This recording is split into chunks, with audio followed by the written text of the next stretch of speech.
Hi guys. Covid को हुए हुए 2.5 महीना हो गया है। लॉकडाउन को लगे हुए 2.5 महीना हो गया है। मेरे पास जो एक ही तरीका था सोर्स ऑफ इनकम, कैफ़े था, फूड डिलीवरी, टोटल बंद है। 2 महीने से ना रेंट भरा है ना कुछ।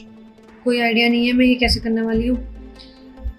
बैंक बैलेंस ज़ीरो है। घर वालों का कोई भी सपोर्ट नहीं है। अब मेरे पे एक फाइनल तरीका है, वो है एक वेबसाइट। जस्ट बिकॉज आज पहला दिन है, I am just hoping and trying my best के कल परसों तक 2-3 दिन में एटलीस्ट कुछ ऑर्डर्स आ जाए, तभी जाके कुछ खा पी पाएंगे, वरना नेक्स्ट एक हफ्ते के बाद मेरे पास कुछ भी नहीं बचने वाला। ये जो अभी आपने एक वीडियो देखी, उसमें और आज में 2.5 साल का अंतर है। जिस ऑर्डर के लिए मैं इतना वेट कर रही थी, आज उस कंपनी का वैल्यूएशन है 6 करोड़। और एक बिजनेस को शुरू करने में कितना पैसा लगता है? 50,000, 5,000, 500, एटलीस्ट मिनिमम 1,000 तो लगता है। बट ये बिजनेस शुरू हुआ था 0 रुपीज इन्वेस्टमेंट से, जो मार्केट में एग्जिस्ट करता है और आप भी कर सकते हैं। नमस्कार, मेरा नाम दिव्या है। मैं हूँ अहमदाबाद, गुजरात से। मैं अपनी जॉइंट फैमिली के साथ रहती थी, जहाँ मेरे पापा हैं जो बहुत ही खड़ूस और स्ट्रिक्ट थे। मेरी मम्मी बहुत सपोर्टिव थी। इस कहानी में कुछ इस तरीके की चीजें हुई मेरे साथ कि मुझे लगा कि लड़की होना ही सबसे बड़ी प्रॉब्लम है, क्योंकि हमें कहा जाता था कि लड़की हो, तुम बाहर नहीं जा सकती, तुम पैसे नहीं खर्च कर सकती और तुम पढ़ाई भी नहीं कर सकती। तुम्हारा स्कोप कुछ नहीं है, तुम पढ़ाई करो 12 तक, उसके बाद तुम शादी करके चले जाओ, तुम पे इन्वेस्टमेंट हमारे लिए एक लॉस है। ये चीज मैं बचपन से सुनती आ रही थी, लेकिन ये चीज मुझसे एक्सेप्टेंस में नहीं थी।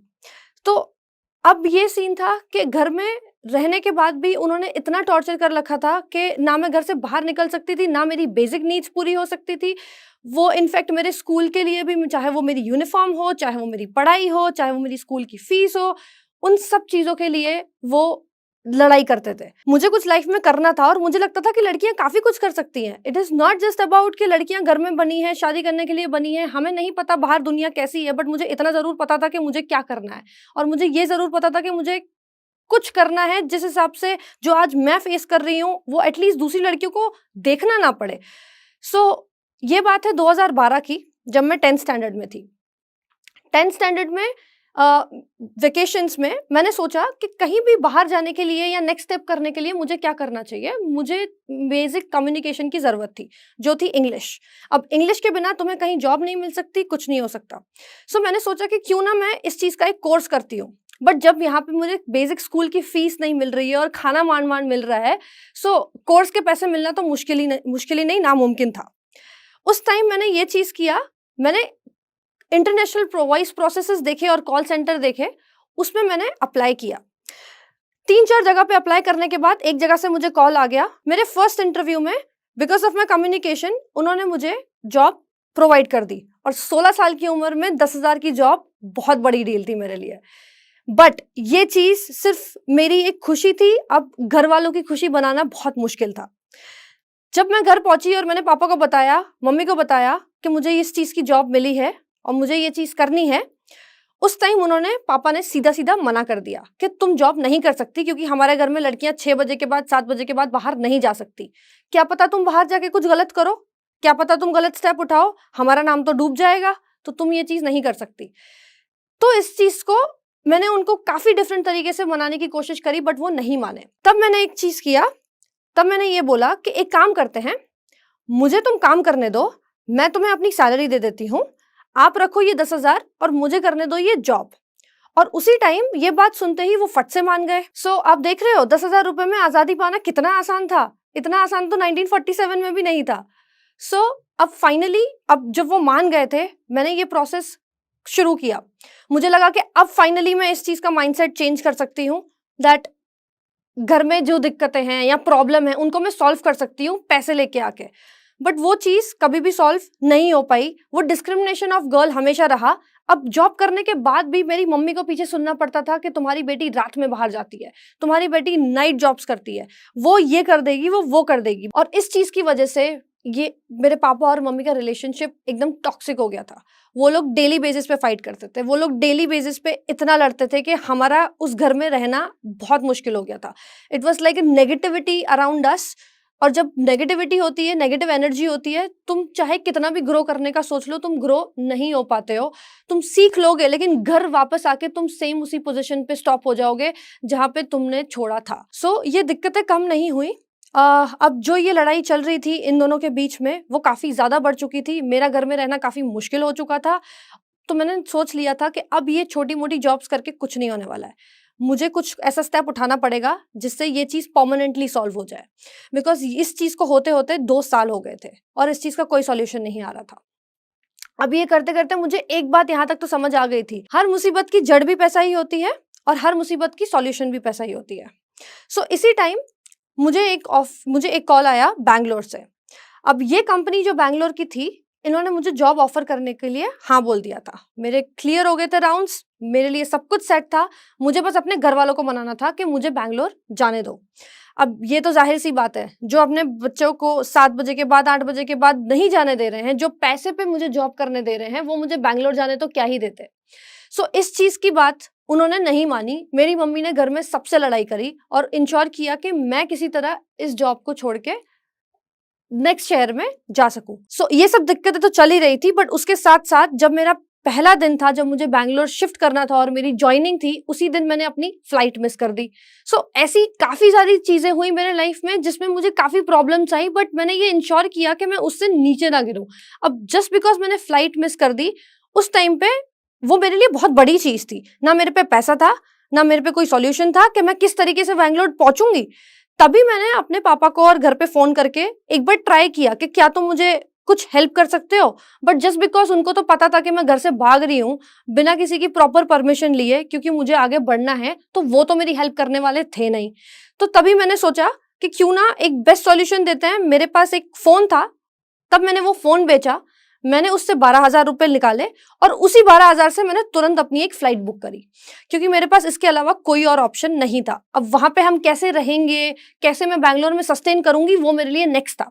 बैंगलोर एक नया शहर, नए लोग, नया खाना, ये सब मेरे लिए बहुत एंजाइटी क्रिएट कर रहा था। ये सब मेरे लिए बहुत ज्यादा मुश्किल था, क्योंकि वहां पे मुझसे सारे लोग बहुत बड़े थे और उस टाइम मेरी उम्र थी 18 साल। अब ये टाइम था कि जिसमें लोग भी काफी ज्यादा कंपैरिजन करते थे और कहते थे कि तुम तो छोटी हो, तुम छोटी हो, तुम नहीं बढ़ सकती आगे। लोग भी कहने लग गए।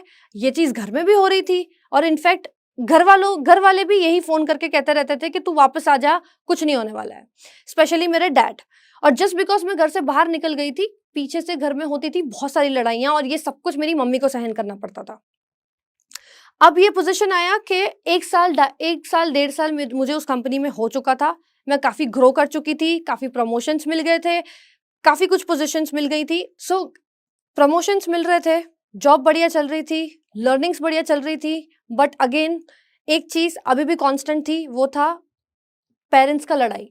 और वो था, मुझे पता था कि बैकग्राउंड में अभी भी काफी चीजें मेस्ड अप हैं। जिस वजह से मैं यहाँ पे आई थी, बैंगलोर आई थी, वो चीज मुझे अभी किसी तरह सॉल्व करनी थी। तो ये था 1-1.5 साल के बाद जब मैं गई अपने घर वापस। ये था दिवाली का टाइम। मैं घर गई और मैंने पापा से पूछा कि क्या अब आप इन चीजों को सॉल्व कर सकते हो, बिकॉज मेरे पास इनफ सेविंग और इनफ पैसा है कि मैं आपको दे सकती हूँ, और क्या आप इन लड़ाइयों को बंद कर सकते हो।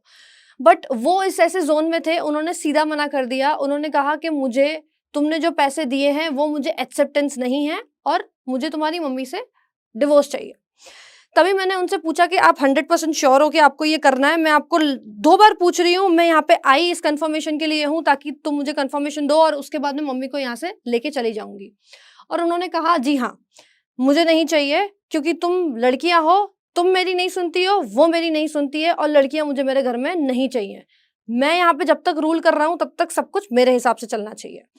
सो इस चीज की वजह से मैंने अपनी मम्मी को लिया और मैंने उनको कहा हम चलेंगे बैंगलोर। तो अब मैं बैंगलोर लेकर आई अपनी मम्मी को। बैंगलोर में लेके आने के बाद मेरी कुछ सेविंग्स थी। जिस सेविंग्स थे, मैंने सोचा कि क्यों ना मम्मी को भी बिजनेस स्टार्ट करके दिया जाए। अब मम्मी बनाती थी बहुत बढ़िया खाना, खाना बनाती थी और मैं लोगों तक पहुंचाती थी। ऐसे हुआ मेरा कैफे का स्टार्टिंग। ये था मेरा पहला बिजनेस जिसमें मैंने अपना सेविंग्स लगा के अपना बिजनेस चलाया। 2 साल तक इस बिजनेस ने मुझे काफी अच्छा आउटकम दिया, जब तक कोविड ने हिट नहीं किया। अब जैसे ही कोविड आया, एक वो प्रॉब्लम, कोविड आते ही मेरा जो पार्टनर था उसका भी इंटरेस्ट लूज हो गया था इस बिजनेस से। तो ये जो मेरे सपने थे वो मुझे ये वाला सपना भी गिरते हुए दिख रहा था।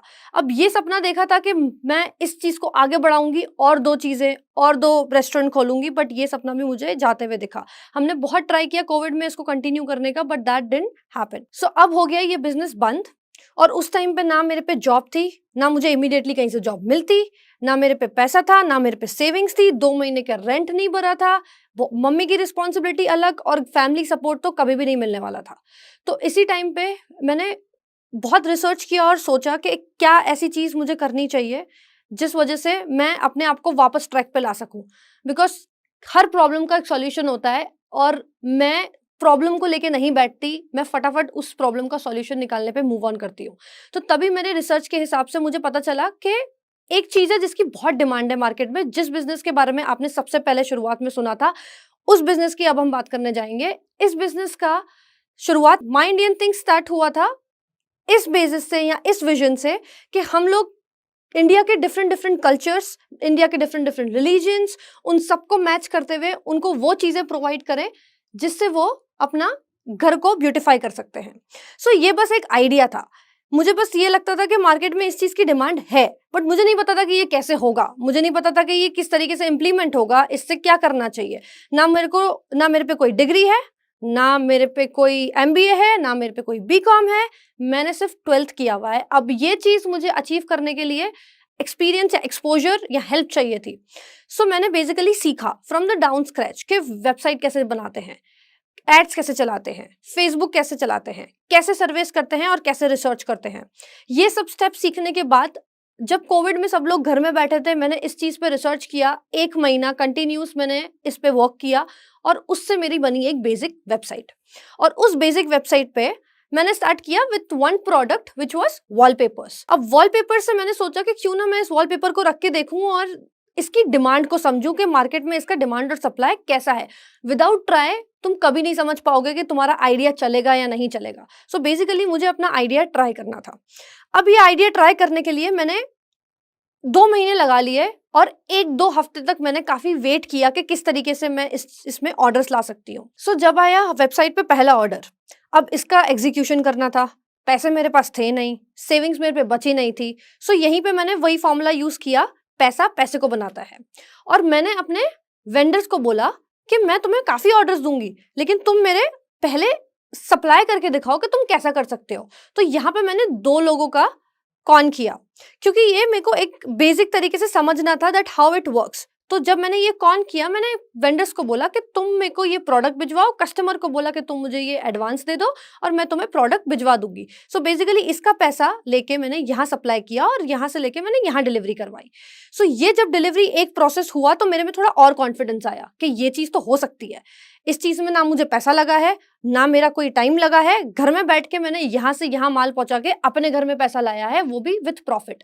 सो ये डिलीवरी जो इनिशियली हमने करी और ये जो प्रोसेस मैंने किया, इस कॉन्फिडेंस के हिसाब से मैंने इस चीज़ को कंटिन्यू किया और प्रोडक्ट्स के साथ कंटिन्यू किया। जब ये चीज़ और बढ़ती रही और मुझे इसमें कोई पैसे डालने की नहीं ज़रूरत पड़ी, इस पैसे से मेरा और पैसा बनता गया, और पैसे बनते ही बनते 1 महीने में जहां लास्ट मंथ मेरे पास 0 रुपीस थे, नेक्स्ट मंथ मेरे पास 2 लाख रुपए थे, सिर्फ और सिर्फ इस प्रोसेस की वजह से। और ये चीज तभी हुई जब मैंने इस चीज के ऊपर कंसिस्टेंसी नहीं छोड़ी, क्योंकि मुझे पहले 1 महीने में एक भी ऑर्डर नहीं आया था।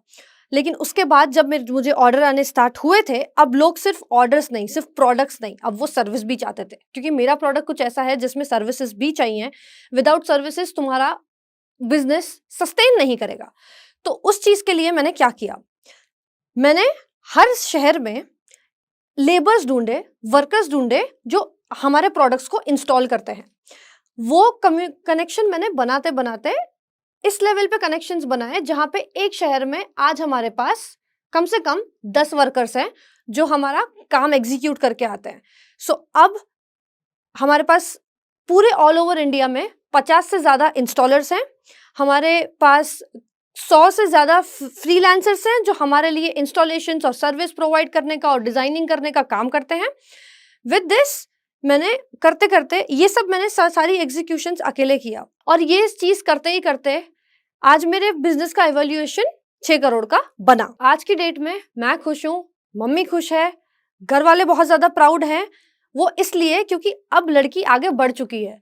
इससे पहले उनका सपोर्ट नहीं था, बट अब उनका बहुत सपोर्ट है। अब इनफैक्ट मेरे पापा मुझसे बात भी करते हैं, वो मुझसे हेल्प भी लेते हैं, वो मुझसे वो हर चीज़ और गाइडेंस लेते हैं जो उन्हें चाहिए, और मैं कर भी देती हूँ। बिकॉज़ मेरे लिए कभी भी उनके लिए हेटरेट नहीं था। मुझे हमेशा से यही पोज़ीशन लानी थी कि जो वो कहते थे कि लड़की कुछ नहीं कर सकती है, लड़कियाँ बाहर नहीं जा सकती है, लड़कियाँ अपनी पोज़ीशन नहीं कर सकती हैं, उसी लड़की की आज वैल्यूएशन 6 करोड़ थी। सो ये चीज़ मैं सबको बताना चाहूँगी कि being a girl, it's not like कि तुम ये चीज़ अचीव नहीं कर सकते हो। तुम्हें बस कंसिस्टेंट रहना है। हर प्रॉब्लम का सॉल्यूशन होता है। अगर हम प्रॉब्लम को पकड़ के बैठ जाएँगे तो हम कभी भी इस चीज़ का सॉल्यूशन नहीं निकाल पाएँगे। मैंने एक चीज़ नहीं छोड़ी, वो थी कंसिस्टेंसी। मेरे पे 50 बार प्रॉब्लम्स आएँगी, तो भी मैं उसका सॉल्यूशन जाके निकालूँगी। I am not kind of a person जहाँ पे मैं प्रॉब्लम्स को लेके बैठ जाऊँगी और सोचूँगी कि अरे ये मुझसे नहीं हो पाएगा। ऐसा कभी भी नहीं था। और इस चीज़ को कंसिस्टेंट करते हुए आज मेरे पास जो रिस्पेक्ट है, जो मेरे पे घर वालों का उम्मीद है कि ये यही आगे घर को बढ़ाएगी, इसी के ऊपर से सारा स्कोप है, वो आज बना रहा। So basically I thank my dad for not supporting me. मैं उनको थैंक यू बोलना चाहूँगी कि उन्होंने मुझे कभी सपोर्ट नहीं किया, उन्होंने मुझे कभी पैसा नहीं दिया, उन्होंने मुझे वो कभी लग्ज़री नहीं दी, जिस लग्ज़री से शायद मुझे कोई बेनिफिट नहीं होता, बट उस लग्ज़री ना मिलने से आज मैं यहाँ हूँ। सो इसी तरीके से माय इंडियन थिंग शुरू हुआ था, जहाँ हमने इंश्योर किया कि हम हर कस्टमर तक वो सुविधा पहुँचाएँ जिनकी उनको डिमांड थी, और ये चीज़ आप भी कर सकते हैं विद 0 रुपीज़ इन्वेस्टमेंट। तुम में बस वो जज़्बा और वो जोश चाहिए ताकि तुम इस चीज़ के ऊपर वर्क कर सको और उस चीज़ को कंसिस्टेंटली अचीव कर सको। Problem is not gonna be giving you any kind of solution. So I think you should just focus on कि क्या करना चाहिए नेक्स्ट। Thank you. अगर आप इस टॉक के एंड तक पहुंच चुके हैं तो मैं आपको जोश टॉक्स का एक दूसरा रूप भी दिखाना चाहता हूं, जिससे मैं काफ़ी देर से जुड़ा हुआ हूं और मुझे बहुत बहुत ज़्यादा पसंद है कि वो क्या कर रहे हैं। जोश टॉक्स ने एक नया ऐप लॉन्च किया है जिसका नाम है जोश स्किल्स। अब वो नया नहीं रहा, काफ़ी टाइम से है, लाखों लोग उसको अब यूज़ करते हैं। और जोश स्किल्स पे आप अपनी ज़िंदगी के लिए कोर्सेज ढूंढ सकते हैं। वो कोर्स नहीं जो आपको physics, chemistry, commerce, business studies पढ़ाएंगे, वो कोर्सेज जो आपकी जिंदगी में आपको कैसे जीना चाहिए वो सिखाएंगे। मैंने खुद जो स्किल्स पे बहुत सारे कोर्सेज बनाए हैं, पब्लिक स्पीकिंग पे, इमोशनल क्राइसिस कैसे हैंडल किया जाए, अपनी पर्सनालिटी कैसे डेवलप की जाए। हर एक कोर्स में डेली क्विजेज हैं, एक्सरसाइजेज हैं, एक बहुत ही खूबसूरत कम्युनिटी है जो आपको सपोर्ट करेगी, आपको इनकरेज करेगी। आज ही डाउनलोड करें जोश स्किल्स का ऐप और उनके कोर्सेज एक्सप्लोर करके अपनी जिंदगी को आगे बढ़ाएं।